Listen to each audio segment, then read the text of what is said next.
Unit 9 nature of science and physics. इस chapter में हम देखेंगे कि किस तरह फिजिक्स हमारी लाइफ और करियर को इम्पैक्ट करती है। आप लोग बचपन से साइंस पढ़ते हुए आ रहे हैं, तो अगर मैं आपसे क्वेश्चन करूं कि व्हाट इज साइंस, तो आप क्या कहेंगे? तो बेसिकली साइंस जो है वो एक लैटिन वर्ड साइंटिया से निकला है, जिसका मतलब होता है to know. To know mean जानना।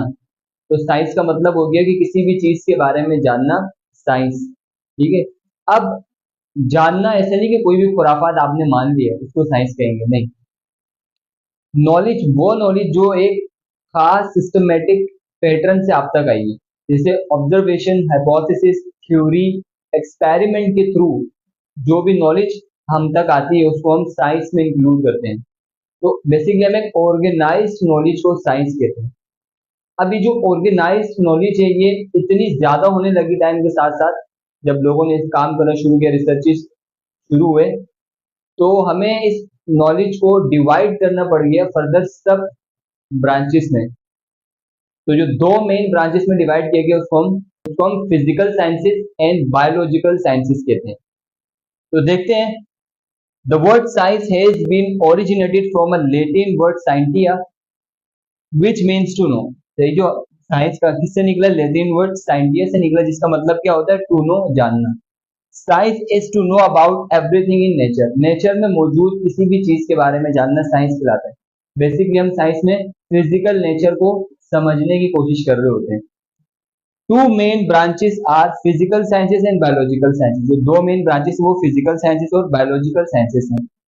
The study of life is referred to as the biological sciences. Biological sciences में हम क्या पढ़ते हैं? लाइफ की स्टडी करते हैं।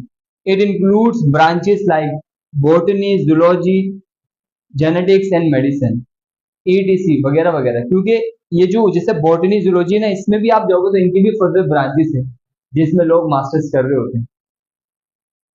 The study of non living objects is referred to as the physical sciences. Non living objects की जो स्टडी है उसको हम फिजिकल साइंसेस में लाते हैं। फिजिकल साइंसेस की भी ब्रांचेस है, जैसे chemistry, physics, chemistry, geology, geography, etc. अब आप जब फिजिक्स में भी आओगे तो फिजिक्स के भी अभी हम आगे डिस्कस करेंगे नेक्स्ट वीडियोस में। फर्दर ब्रांचेस है, एक एक ब्रांचेस के ऊपर फर्दर जो है ना काफी स्टडीज है। अगर आप करना चाहो तो पीएचडी कर सकते हो। केमिस्ट्री हो गई, जियोलॉजी हो गई, जियोग्राफी हो गई, और मेरे यूनिवर्सिटी में जब सब्जेक्ट्स में थे तो जियोलॉजी और जियोग्राफी में मैंने पढ़ी। अब इसको भी जब आप पढ़ने जाते हो तो इनकी भी फर्दर ब्रांचेस है और बहुत ज्यादा वास्ट नॉलेज। चैप्टर का जो पहला टॉपिक है दैट इज 9.1 ऑब्जेक्टिव्स ऑफ। देखेंगे कि फिजिक्स से क्या ऑब्जेक्टिव है। The objective of physics is to offer an understanding of the physical world by developing theories. Basically objective physics का ये है कि जो फिजिकल वर्ल्ड है इसको हम समझें किस तरह से? थ्योरीज के थ्रू, ऑब्जर्वेशंस एंड एक्सपेरिमेंट्स। अब थ्योरीज क्या होती हैं? जैसे कोई भी चीज आप ऑब्जर्व करते हो, फर्स्ट टाइम देखते हो, तो उस ऑब्जर्वेशन से जब आप पहली दफा किसी भी चीज को देख रहे होते हो तो उसके रिलेटेड आपके माइंड में कुछ थॉट्स आते हैं। उन थॉट्स को हम हाइपोथेसिस कहते हैं। अब वो थॉट सही है या गलत है उसके लिए आप एक्सपेरिमेंट करके चेक करते हो। अब आपने जो सोचा, जो आपका हाइपोथेसिस है, और एक्सपेरिमेंट अगर दोनों सेम आ गए रिजल्ट, तो फिर एक थ्योरी बनती है। जैसे काइनेटिक मॉलिक्यूलर थ्योरी, इस तरह बहुत सारी थ्योरीज फिजिक्स में बन चुकी हैं। तो इन थ्योरीज के थ्रू जो फिजिकल वर्ल्ड है, जो हमारी अर्थ के अंदर जितनी भी चीजें, चाहे वो आर्टिफिशियल हैं या नेचुरल हैं, उनको समझना ऑब्जेक्टिव है फिजिक्स का। अच्छा, उसको समझ के क्या होगा? उसको समझ के ये होगा कि हमारी लाइफ कंफर्टेबल होगी, आसान होगी और आसानियां पैदा होंगी। Physics discuss everything in our surrounding. Physics हमारे सराउंडिंग हर चीज को डिस्कस करती है, from atom to galaxies. Atom से गैलेक्सीज तक। एटम वो चीज होती है जो हम आम आंख से नहीं देख सकते। इवन के इलेक्ट्रॉनिक माइक्रोस्कोप से भी हम एटम को नहीं देख सकते। सबसे छोटा पार्टिकल मैटर का एटम के साथ। और गैलेक्सीज जो बड़ी से बड़ी ऑब्जेक्ट्स, गैलेक्सीज जैसे मून, प्लैनेट, सन, स्टार्स वगैरह। एवरीथिंग इधर नेचुरल और artificial, all involve the laws of physics. सब में फिजिक्स के लॉज शामिल होते हैं। फॉर एग्जाम्पल आर्टिफिशियल चीजों में बहुत सारी चीजें हैं, जैसे शिप्स हो गए, समुद्री जहाज वगैरह, एरोप्लेन्स वगैरह, लैपटॉप्स, मोबाइल्स वगैरह, और जितनी भी ट्रांसपोर्टेशन वाली व्हीकल्स हैं, ये सारे। अब अगर हम मोबाइल की ही बात कर लें तो mobile phone has become the most common part of our daily life. सबसे ज्यादा कॉमन चीज है। अब मोबाइल फोन के बहुत सारे फंक्शन है, जिनमें से एक फंक्शन जीपीएस सिस्टम का होता है, ग्लोबल पोजिशनिंग सिस्टम, यानी गूगल मैप के थ्रू आप अपनी लोकेशन, कार वगैरह की लोकेशन या ऑब्जेक्ट्स वगैरह की लोकेशन को स्पेसिफाई करते हैं। इसी तरह एरोप्लेन्स वगैरह भी जीपीएस सिस्टम को यूज करती हैं। इसी तरह एरोप्लेन्स वगैरह जो होती हैं वो रनवे में दौड़ती है, रनवे में चलती हैं। वाई? बिकॉज जब एरोप्लेन वगैरह रनवे में मूव कर रही होती है, मान लो ये एरोप्लेन है and these are the wings of aeroplane, तो ये जो एरोप्लेन के विंग्स होते हैं ये कुछ इस तरह से डिजाइन होते हैं, विंग्स, मान लो ये विंग एरोप्लेन कैसे जा रहा है, कुछ इस तरह से डिजाइन होते हैं कि ये जो ऊपर वाली जो सरफेस है ना वो बिल्कुल शाइनी होती है, जिसमें से यहाँ से आने वाली एयर बहुत तेजी से ऊपर से गुजर सकती है, इस तरह से डिजाइन किया हुआ है। और पर के नीचे से बहुत कम एयर जा पाती है।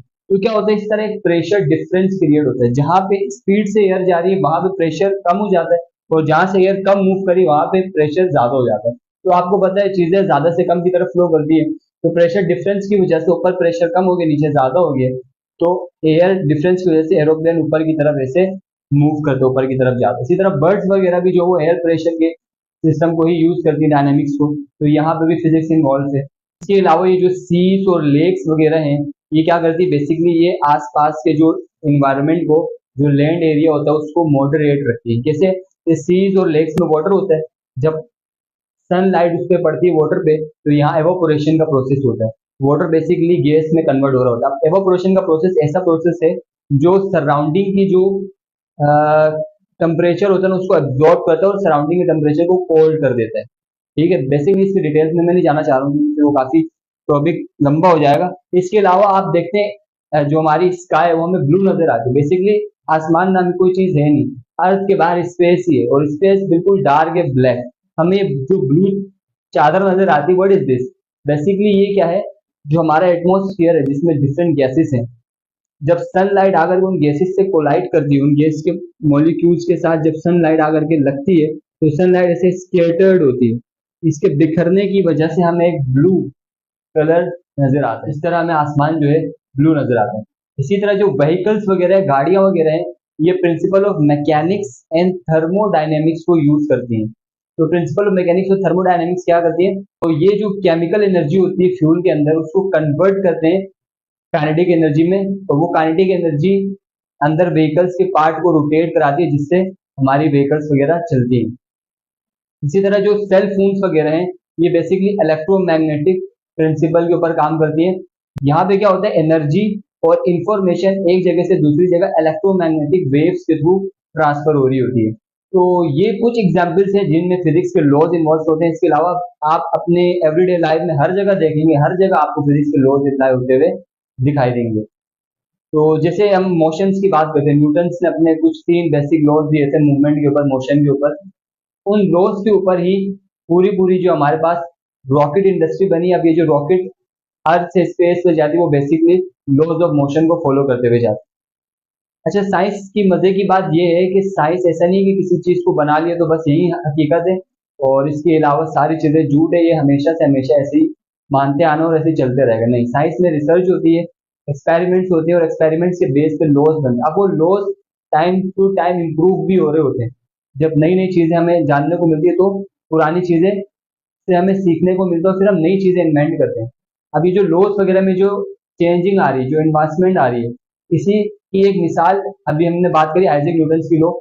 तो ये जो लॉज थे न्यूटन के, ये जस्ट उन ऑब्जेक्ट्स के ऊपर अप्लाई हो रहे थे जो कि यूनिवर्सल थे, जिनकी स्पीड लाइट ऑफ स्पीड से कम है। ठीक है, लेकिन अगर कोई ऑब्जेक्ट लाइट की स्पीड से मूव करने लगे तो you know very good, light की जो स्पीड होती है वो बहुत ज्यादा है, 3 × 10⁸ मीटर पर सेकेंड, ऐसा कुछ है। तो लाइट की स्पीड बहुत ज्यादा है। अब इस स्पीड से अगर कोई ऑब्जेक्ट जाएगा तो वहां पे न्यूटन के लॉज फेल हो जाता है। यहाँ पे फिर आइजैक न्यूटन की जगह आइंस्टाइन अपने एक थ्योरी पेश करते हैं जिसको रिलेटिविटी कहते हैं। तो इतनी स्पीड्स में जो बेसिकली न्यूटन के लॉज फेल होते हैं, लेकिन रिलेटिविटी के लॉज इस स्पीड के ऊपर सही साबित होते हैं। तो स्टूडेंट्स, हम फिजिक्स में basically matter, energy, space, time के बारे में पढ़ते हैं और इनकी आपस में इनका क्या इंटरेक्शन है इसके बारे में फील्ड्स ऑफ फिजिक्स को डिस्कस करेंगे। फिजिक्स को सारी साइंसेस का माँ कहा जाता है, बिकॉज आप किसी भी सब्जेक्ट की स्टडी कर लें, बायोलॉजी, केमिस्ट्री, जियोलॉजी, कोई भी सब्जेक्ट हो, तो उसको समझने के लिए आपके पास फिजिक्स की बेसिक अंडरस्टैंडिंग होनी जरूरी है। फॉर एग्जाम्पल आप बायोलॉजी पढ़ रहे हैं और तो बायोलॉजी पढ़ने वाले को फिजिक्स की जो फ्लूइड मूवमेंट है उसके बारे में पता होना चाहिए, ताकि वो उसके थ्रू ये मालूम कर सके कि हमारे जो ब्लड फ्लो करता है वो हार्ड और रगों में किस तरह से फ्लो करता है। ऐसे अगर कोई केमिस्ट्री पढ़ रहा है तो उसको सब एटॉमिक पार्टिकल्स के लिए फिजिक्स को पढ़ना पड़ेगा, उनके मूवमेंट के लिए, उनके बिहेवियर्स के लिए। ठीक, तो हम फील्ड से फिजिक्स को डिस्कस करते हैं। Biophysics, first of all biophysics is the study of various characteristics and systems of living body. यहाँ पे हम क्या बोलते हैं, बायोफिजिक्स में कैरेक्टरिस्टिक्स खसूसियात पढ़ते हैं लिविंग बॉडी की, सिस्टम की। Fluid dynamics of blood flow and respiration, fluid dynamics के बारे में पढ़ते हैं कि किस तरह से फ्लूइड मूव करता है, किस कंडीशन पे किस तरह से बिहेव करता है। ब्लड के मूवमेंट के बारे में, रिस्पायरेशन सिस्टम के बारे में पढ़ते हैं। Radiation in diagnostics and treatments, और जो हम बीमारियां वगैरह जो तशखीस करते हैं या फिर उनका जो इलाज करते हैं उसके लिए जो रेडिएशंस वगैरह का यूज किया जाता है, रेडिएशंस के थ्रू बीमारी का पता लगाना और रेडिएशंस के थ्रू बीमारी का इलाज करना, जैसे कैंसर वगैरह की ट्रीटमेंट वगैरह होती है और ट्यूमर वगैरह का भी पता चलता है रेडिएशन से। तो ये सारी चीजें हम करते हैं बायोफिजिक्स में, जहाँ पे फिजिक्स इन्वॉल्व हो रही बायोलॉजी के साथ। नेक्स्ट है astronomy, is the study of everything in the universe beyond earth atmosphere. Earth के एटमॉस्फेयर के बाहर, ये अर्थ का एटमॉस्फेयर, इसके बाहर जितनी भी चीजें हैं उनके बारे में हम एस्ट्रोनॉमी में पढ़ते हैं। It deals with celestial objects, celestial objects बोलते हैं बड़े बड़े प्लैनेट्स वगैरह जो अर्थ के बाहर हैं। Space and physical universe as a whole, और स्पेस, इसके अलावा मून, अर्थ, स्टार्स, सब के बारे में हम एस्ट्रोनॉमी में पढ़ते हैं। Astrophysics is the study of physical nature of stars, stars के हम फिजिकल नेचर के बारे में पढ़ते हैं कि जो स्टार है किन चीजों से मिलकर बना हुआ है, कैसे बना हुआ है। एंड अदर सेलेस्टियल ऑब्जेक्ट्स, और दूसरे जो प्लैनेट्स वगैरह हैं उनको, उनकी फिजिकल नेचर को पढ़ते हैं। In the application of the laws and theories of physics to the interpretation of astronomical observation, यानी जो आप एस्ट्रोनॉमिकल ऑब्जर्वेशन कर रहे हैं जहां करके स्टार्स और अदर प्लैनेट्स के नेचर को देख रहे हो, जो आप ऑब्जर्व कर रहे हैं उसको आप क्या करेंगे, अप्लाई करेंगे उसके ऊपर फिजिक्स के लॉज और थ्योरीज को अप्लाई करेंगे।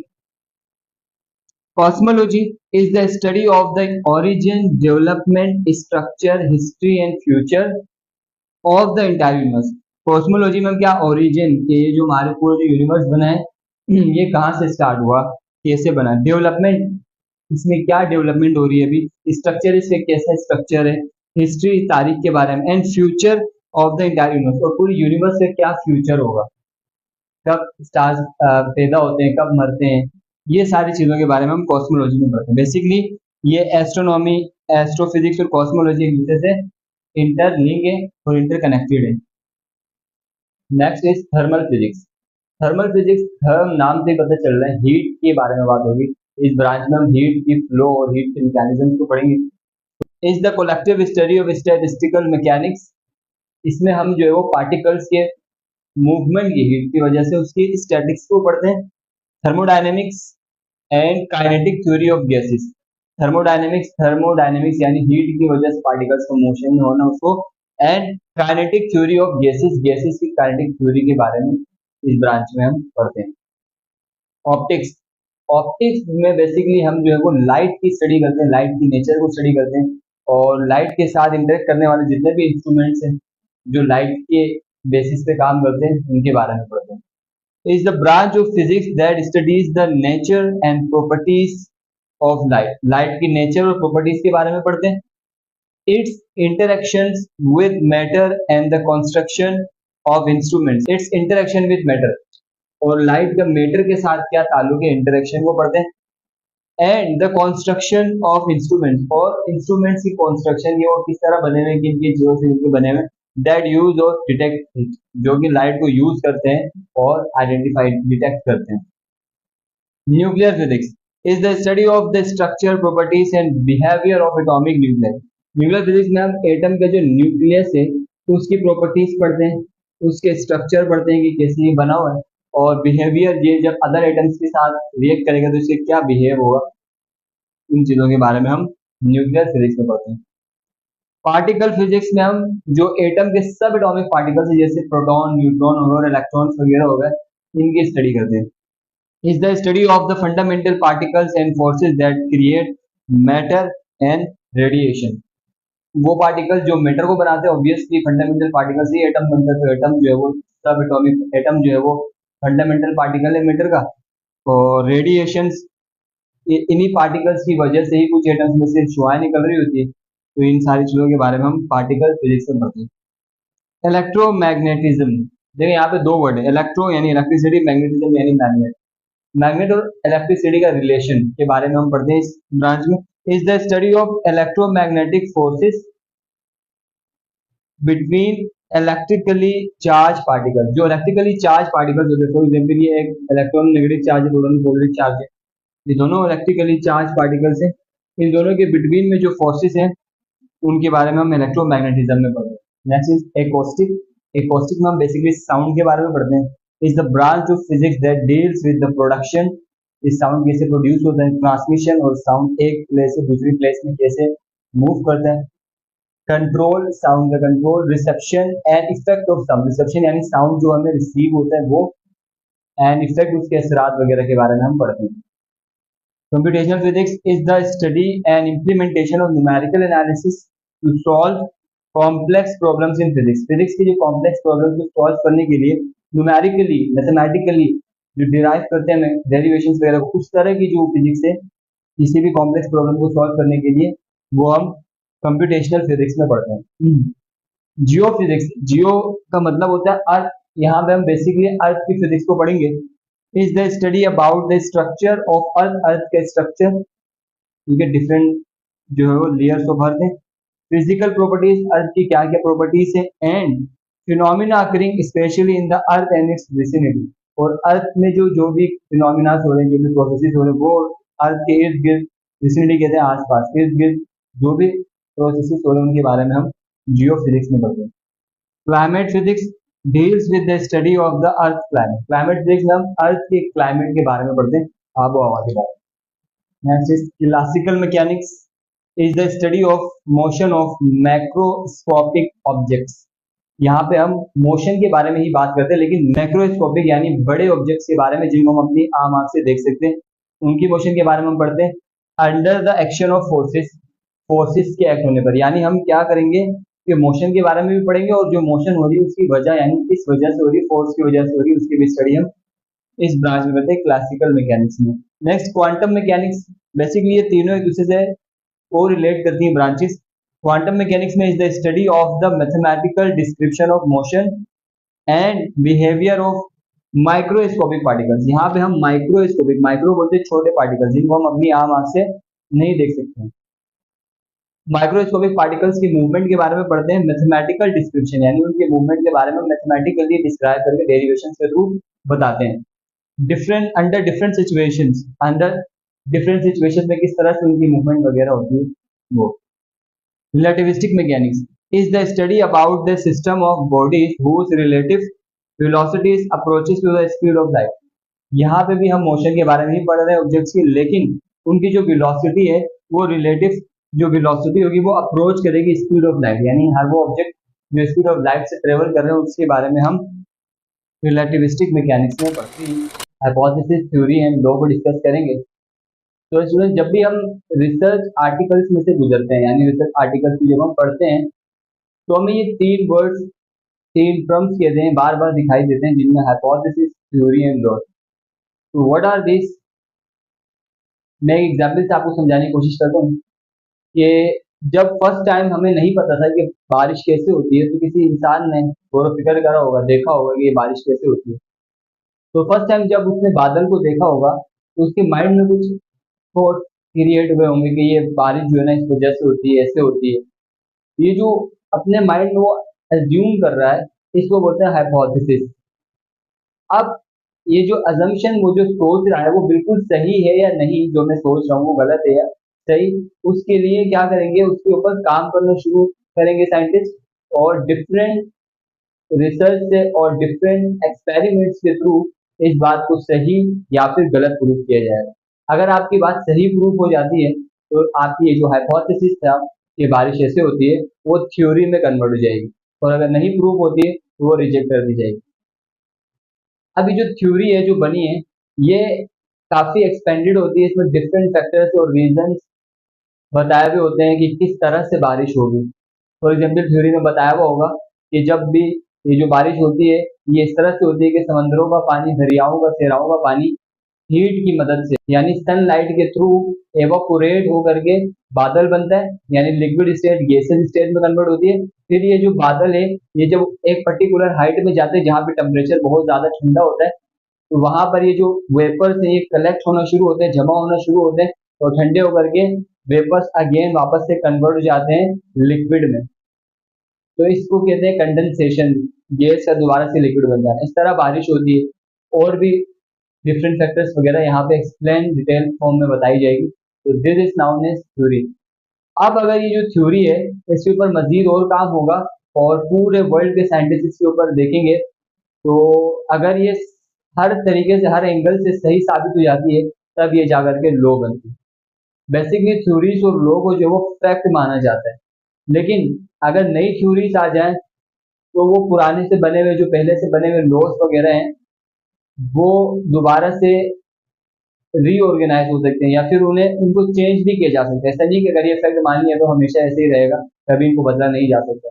चेंज भी होते हैं laws and theories. For example Newton ने हमें 3 लॉज बताए थे मोशन के हवाले से, जो कि यूनिवर्सली एक्सेप्टेड है, और ये लॉज में इंक्लूडेड किया जाता है और माना जाता है आज तक भी। लेकिन बाद में 90 सेंचुरीज में आइंस्टाइन ने न्यूटन के इन तीनों लॉज को पार्शियली रिजेक्ट कर दिए थे, यानी कंप्लीटली नहीं, पार्शियली। ये जो लॉज है ये जस्ट उन बॉडीज के ऊपर अप्लाई हो सकते हैं जो नॉर्मल स्पीड से मूव कर रहे हैं। लाइट की स्पीड से ट्रेवल करने वाले ऑब्जेक्ट में ये लोग फेल हो जाते हैं। तो डिस्कस करते हैं अब हम डेफिनेशंस के अकॉर्डिंग हाइपोथेसिस क्या है। Hypothesis is a tentative assumption और explanation made before any research that can be verified by further investigation। Hypothesis क्या है? टेंटेटिव assumption है। टेंटेटिव कहते हैं टेम्परेरी, आर्जी तौर पे जो आपने assumption किया हुआ, assume किया हुआ, मान लिए वो थॉट, और explanation made before any research, और किसी रिसर्च से पहले अपनी तरफ से आप बोलोगे बारिश जो है ना इस तरह से होती है, ठीक है, बादल के टकराने से बारिश होती है। अब आपको नहीं पता है कि बादल कैसे बन रहे, इसके ऊपर कोई रिसर्च नहीं, ये आपने एक बात कर ली। That can be verified by further investigation, इस बात को बाद में जाकर के फर्दर इन्वेस्टिगेट करके वेरीफाई किया जा सकता है। It is made so that it can be verified to see if it might be true और फॉल्स। इसके ऊपर काम किया जाता है ताकि ये वेरीफाई किया जा सके कि ये जो आपने बात करी है, ये जो आपका assumption है, ये सही है या फिर गलत है, जिसको हम हाइपोथेसिस कहते हैं। हाइपोथेसिस सही है या फिर गलत है। नेक्स्ट है theory.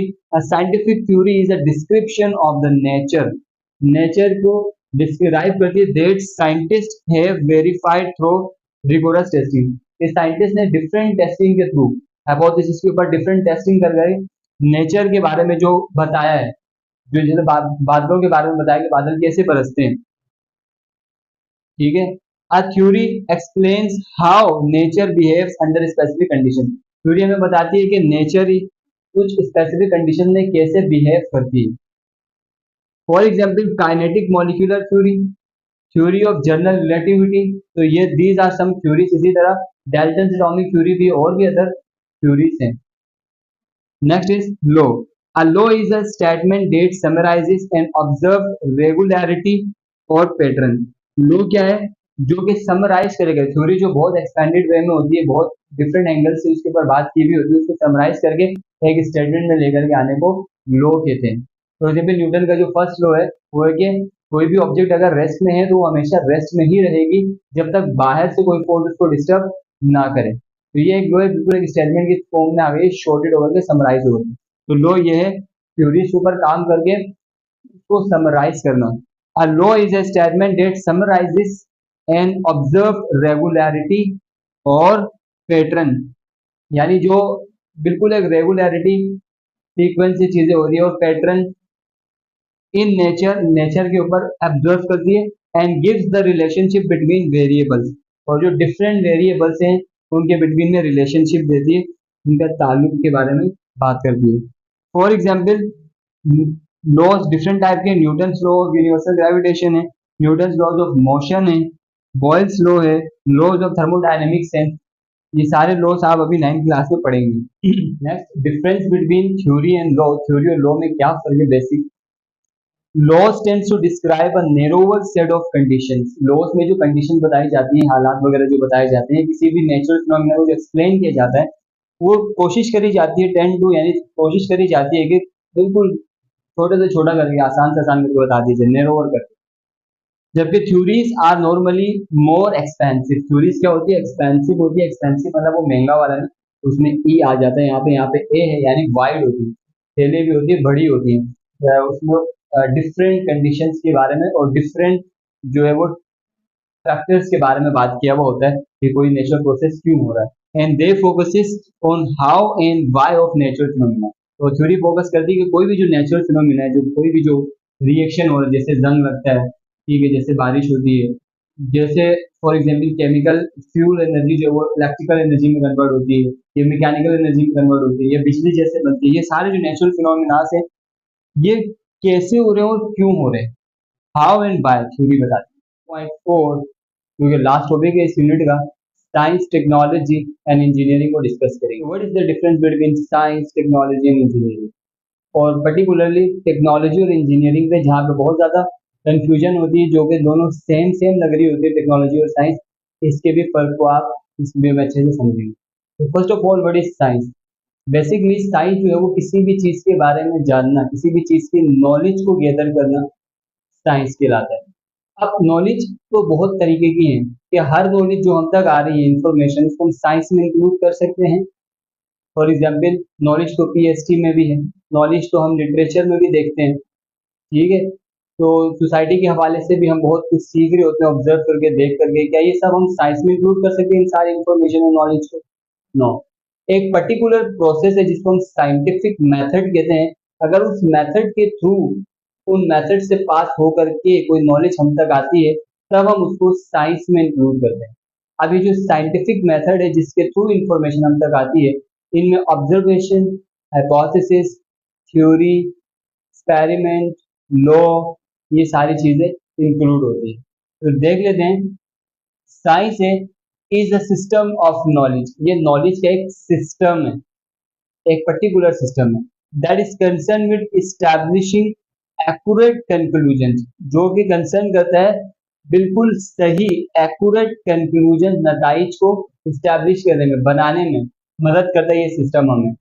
About the behaviour of everything in the universe, कि जो भी चीजें हमारे आसपास हो रही है हमारी यूनिवर्स में, उनके बिहेवियर के हवाले से, कि ये कैसे हो रही है, क्यों हो रही है, इसके हवाले से हमें एक्यूरेट इंफॉर्मेशन जो सिस्टम देता है, उसको हम साइंस कहते हैं। It is a field in which hypothesis are made. ये वो फील्ड है जिसमें हम हाइपोथेसिस बनाते हैं। हाइपोथेसिस यानी किसी भी चीज के बारे में आप कुछ एक पर्टिकुलर कंक्लूड कर रहे हैं, सोच रहे हैं कि ये जो चीज मेरे सामने हो रही है, ये ऐसे हो रही है, इस वजह से हो रही है, इसको हम हाइपोथेसिस कहते हैं। आर में इंफॉर्मेशन इज गैदर्ड, इंफॉर्मेशन को जमा किया जाता है, एंड एक्सपेरिमेंट्स आर परफॉर्म्ड, और एक्सपेरिमेंट्स को किया जाता है to determine how something in our natural world works and behave, ताकि हम ये पता लगा सकें कि हमारे नेचुरल वर्ल्ड में जो चीजें हो रही हैं वो कैसे काम करती है और बिहेव कैसे करती है। फॉर एग्जाम्पल, अगर मैं एग्जाम्पल ले लूँ एक एक्सपेरिमेंट की, रदरफोर्ड एक्सपेरिमेंट।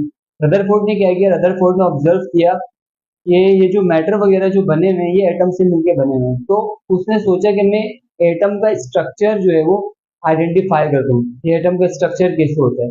उसके लिए उसने बोला, मैं एक gold thin gold plate sheet लूंगा और उसमें से मैं अल्फा पार्टिकल्स की बोmbardment करवा दूंगा, तो इस एक्सपेरिमेंट के थ्रू मुझे जो है वो एटम का स्ट्रक्चर पता चल जाएगा। ये उसकी हाइपोथेसिस थी, ये उसने सोचा।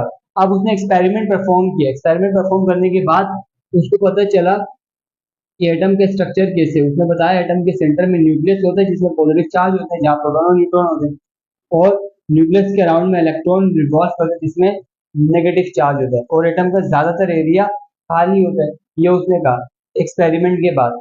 अब ये बात डिफरेंट साइंटिस्ट लोगों ने चेक करी, तो ये बात सही साबित हुई, ठीक है। उसने अपना काम जो है वो पब्लिश किया। इस तरह ये नॉलेज हम तक जो आई कि एटम इस तरह है। This knowledge includes into science. Scientist study the principle of motions and energy. Scientist क्या करते हैं? मोशन के प्रिंसिपल्स को, उसूलों को और एनर्जी के उसूलों को पढ़ते हैं कि चीजें कैसे मूव कर रही है, क्या वजूहात है जिनकी वजह पर ऑब्जेक्ट जो है वो मूव करते हैं। To understand the behaviour of object, ताकि हमें पता चले ये जो ऑब्जेक्ट, फॉर एग्जाम्पल ये जो हमारी अर्थ है, अर्थ के अराउंड में मून रिवॉल्व कर रहा होता है, ये मून जो अर्थ के अराउंड में कैसे रिवॉल्व कर रहा है, क्यों रिवॉल्व कर रहा है। इसी तरह हमारी अर्थ सन के अराउंड में क्यों रिवॉल्व कर रही है, ठीक है। इसी तरह अब हम देखते हैं कोई लकड़ी वगैरह है जो पानी में फ्लोट करती है, तैरती है, तो ये पानी में ये वुड वगैरह क्यों तैर रही है। तो ये सारी जो ऑब्जर्वेशन है, ये सारे जो हमारे पास इनकी जो रीजंस हैं, इनके रीजंस को हम जो है वो सही तौर पे कंक्लूड करते हैं साइंटिफिक मेथड के through. Next is technology. Science जो है हमें बताती है कि कोई भी फिनोमिना, जो कोई भी काम हो रहा है नेचर में, वो क्यों हो रहा है और कैसे हो रहा है। तो science basically how and why को डील करती है, जबकि टेक्नोलॉजी को गर्ज नहीं है कि कोई चीज़ कैसे हो रही है, क्यों हो रही है। टेक्नोलॉजी हमें प्रोडक्ट्स बना करके देती है जो हमारी नीड्स को, ज़रूरतों को और हमारी डिज़ायर्स, ख्वाहिशों को पूरा करते हैं। For example, technology is a field that uses scientific knowledge to develop material products.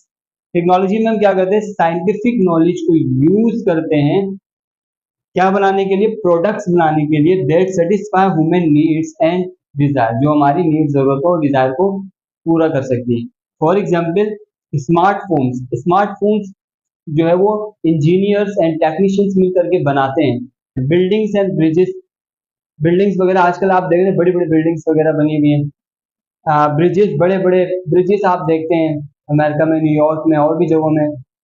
तो अब ये इतनी बड़ी बड़ी बिल्डिंग्स सीमेंट की बेस पर और ये सरिया वगैरह की बेस पर कैसे बना लेते हैं, उसके लिए इंजीनियर्स और आर्किटेक्ट जो हैं वो साइंस की नॉलेज को यूज करते हैं कि कंक्रीट जो है, सीमेंट जो है या फिर सरिया जो है, वो कितना प्रेशर या कितना फोर्स बर्दाश्त कर सकता है। इस नॉलेज को यूज करके वो ब्रिजेस हैं, बिल्डिंग्स बनाते हैं। सैटेलाइट्स, सैटेलाइट्स बनाई गई इस कॉन्सेप्ट को, साइंटिफिक कॉन्सेप्ट को समझ करके कि मून जो है वो हमारी अर्थ ग्राउंड में कैसे घूमती है। शिप्स वगैरह बनाई गई कि कैसे पानी के ऊपर जो है वो लकड़ी तैरती है, इस साइंस को समझकर। एरोप्लेन्स वगैरह एरोडायनामिक्स को समझकर बनाए गए।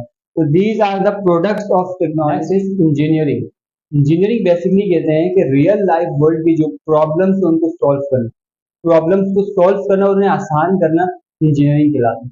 फॉर एग्जाम्पल, मान ले मेरे पास यहाँ पे कुछ पेजेस हैं जिनके ऊपर मैंने काम करके उन्हें सेट करके रखा हुआ है, बहुत सारे पेजेस हैं जो कि अब मेरे डॉक्यूमेंट्स भी हो सकते हैं, कोई मेरा काम कुछ भी हो सकता है या किसी का भी काम हो सकता है। अब क्या होती है कि यहाँ से हवा आती है, एयर इस फोर्स की वजह से इन पेजेस को उड़ाना शुरू कर देगी एयर, ठीक है, और ये पेज बिखरना शुरू हो जाएंगे आगे पीछे पूरे रूम में। अब यहाँ पे प्रॉब्लम क्या है कि पेजेस को जो हमने कलेक्ट करके रखा हुआ है वो उड़ रहे हैं, दिस इज द प्रॉब्लम। अब इस प्रॉब्लम को सॉल्व करना है। इस प्रॉब्लम को सॉल्व करने के लिए हमें क्या समझ आता है कि हम इसके ऊपर एक स्पून रख देते हैं, पत्थर रख देते हैं कोई भारी, जिसका वेट नीचे की तरफ एक्ट कर रहा है। अब अगर स्पून का वेट इतना ज्यादा हो कि वो इस आने वाली फोर्स को काउंटरैक्ट कर दे और उसे खत्म कर दे, तो ये जो पेजेस है वो अपनी जगह में रहेंगे। नाउ ये जो प्रोसेस आई, जो सोल्यूशन आया कि वेट का रखना, ये इंजीनियरिंग है, दिस इंजीनियरिंग, प्रॉब्लम का सोल्यूशन। अब ये जो वेट मैंने पत्थर रखा है, अब ये जब आप डिफरेंट ऑफिस वगैरह में जाते हैं अपने स्कूल डेस्क में या कहीं भी, या स्कूल के ऑफिस में या टीचर के रूम में कहीं भी आप चले जाएं, तो हमारे पास डिफरेंट जो है ना वेट मटेरियल्स होते हैं जो कि ऑब्जेक्ट के ऊपर रखे हुए होते हैं, ठीक है, और डिफरेंट टाइप्स के होते हैं। कोई कुछ मार्बल का होता है, कोई लकड़ी का बना हुआ प्यारा सा डिजाइन होता है, कोई कोई मेटल का कोई डिजाइन होता है। तो प्यारे प्यारे ऑब्जेक्ट्स होते हैं जिनको हम वेट ऑब्जेक्ट्स कहते हैं। इस तरह से मान लो मेरे पास एक डिवाइस है जिसमें ऐसे कोई डिजाइन, अब मैं इस नीड को समझते हुए कि डिफरेंट लोगों को ये जरूरत हो सकती है कि इस तरह का कोई प्रोडक्ट हो जो उनके डॉक्यूमेंट्स को संभाले, तो इस नीड की बेस पर मैं एक खूबसूरत सा प्रोडक्ट बना देता हूँ, तो हम जो है वो पेपर वेट कहते हैं। तो ये जो पेपर वेट बना जो डिफरेंट डिजाइन में, दिस इज टेक्नोलॉजी। इंजीनियरिंग को, लोगों की नीड को समझ करके हमने एक प्रोडक्ट बनाया जो कि पूरा मार्केट में चल रहा है। Now this is technology. I hope student आपको इंजीनियरिंग और टेक्नोलॉजी में, क्योंकि ये बहुत ही ज़्यादा कनेक्टेड हैं और एक दूसरे से लिंक करते हैं, तो साइंस में अगर चेंजेस आएगी, इनोवेशन आएगी, तो उसी का असर इंजीनियरिंग में पड़ेगा और इंजीनियरिंग का असर टेक्नोलॉजी में पड़ेगा। आजकल जो हम देख रहे हैं नए नए डिजाइन के हमारे पास मॉडल्स की कार आ रही होती है, नए नए मॉडल्स के मोबाइल्स आ रहे होते हैं, इतना जो हमें चेंज देखने को मिल रहा है अपना हमारी सराउंडिंग में, ये खूबसूरत से खूबसूरत डिजाइन बन रहे हैं, बिल्डिंग्स बन रही हैं, ब्रिजेस बन रही हैं, तो ये सारी पॉसिबल हो पा रहा है साइंस, टेक्नोलॉजी और इंजीनियरिंग में इनोवेशन की वजह से। तो last topic, engineering is the practical use of scientific and mathematical principle. ये क्या है? प्रैक्टिकल यूज है साइंटिफिक और मैथमेटिकल प्रिंसिपल्स का, साइंस और मैथमेटिक्स को मिला करके इनका practical use to create and construct structures, बनाने के लिए, क्या स्ट्रक्चर्स बनाने के लिए, डिवाइसेस बनाने के लिए, एंड प्रोसेसेस और डिफरेंट प्रोसेसेस इन्वेंट करना है, ये जो प्रैक्टिकल साइंटिफिक और मैथमेटिकल नॉलेज है उसका यूज करना इंजीनियरिंग कहलाता है। To solve real world problems in a creative and organised manner, real world problem को सॉल्व करना क्रिएटिव और ऑर्गेनाइज्ड मैनर में। Example, civil engineering focuses on designing and building infrastructure like bridges, road. Civil engineering किसका focus करती है? कि वो bridges बनाए, रोड्स बनाए, बिल्डिंग्स बनाए। Civil engineers utilise scientific principle, civil engineer क्या कर रहे हैं? साइंटिफिक प्रिंसिपल्स को, साइंटिफिक नॉलेज को यूज करें, such as material science, material science को यूज करें कि कोई भी मटेरियल कितना स्ट्रॉन्ग हो सकता है, कितना प्रेशर, ये टेम्परेचर बियर कर सकता है, ये जो साइंटिफिक नॉलेज है जो साइंटिस्ट ने रिसर्च करके निकाली है उसको यूज कर रहे हैं civil engineers and structural mechanics और स्ट्रक्चरल मैकेनिक्स को to ensure the development of secure and effective structures, ताकि ये इंश्योर कराया जा सके कि एक सिक्योर, महफूज और एक जो अच्छा स्ट्रक्चर, बिल्डिंग या ब्रिज वगैरह बन सके। MCQs number 1 is what is the best definition of term theory as it is used in science. Theory जो है उसकी क्या डेफिनेशन है? तो इसके जो करेक्ट ऑप्शन है that is B, option B. A theory is a comprehensive set of ideas explaining a phenomena in nature. Which statement below correctly identifies the difference between laws and theory? कौन सी statement जो है वो law और theory के difference को बता रही है? इसकी जो करेक्ट ऑप्शन है that is option A, laws described phenomena while theory explain why phenomena exist. phenomena बोलते हैं प्रोसेस को, लॉ जो है हमें प्रोसेस बताता है, मीन अगर उर्दू में कहे तो अमल बताता है, जबकि थ्योरी हमें बताती है कि अमल क्यों हो रहा है। ऑप्शन है। Why do scientists develop a hypothesis before conducting research? Research करने से पहले साइंटिस्ट जो वो हाइपोथेसिस क्यों बनाते हैं?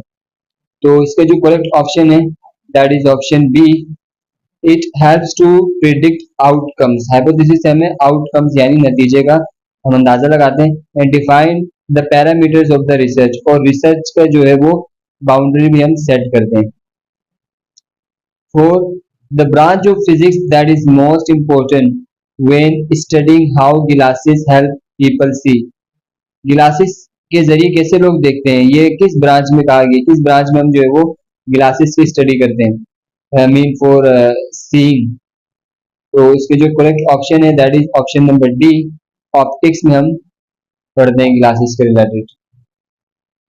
MCQ 5, when studying how air conditioners cool your house it is then it is, यानी एयर कंडीशनर जो हमारे घर को ठंडा करता है वो किस जो है वो बेस पे करते हैं, थर्मोडायनेमिक्स पे। तो इसका जो करेक्ट ऑप्शन है that is a, thermodynamics. The branch of physics that deals with the particles such as neutrons and protons, वो फिजिक्स की ब्रांच जिसमें हम प्रोटॉन्स और न्यूट्रॉन्स के बारे में पढ़ते हैं वो है, इसके जो करेक्ट ऑप्शन है D, nuclear physics. Which branch of science plays an important role in engineering? Science की फिजिक्स की नहीं, साइंस की कौन सी ब्रांच वो इंजीनियरिंग पे जो है ना इंपॉर्टेंट रोल प्ले कर रही है? क्योंकि करेक्ट ऑप्शन है सी, फिजिक्स। फिजिक्स से काफी सारा काम होता है इंजीनियरिंग में। Physics is one of the branch of physics, physics branch है कौन सी साइंस की? Physical science. Option A is correct. तो यहाँ पे इस चैप्टर के सारे एमसीक्यूज एंड होते हैं। आई होप सारे एमसीक्यूज आपने मार्क कर लिए हैं, अगर कोई क्वेश्चन है तो आप कमेंट में पूछ सकते हैं। इसी के साथ इस वीडियो को यहीं एंड करेंगे, मिलते हैं नेक्स्ट वीडियो में, तब तक के लिए कीप स्माइलिंग, चेक के पढ़ाई करते रहें, stay hard stay strong, bye bye.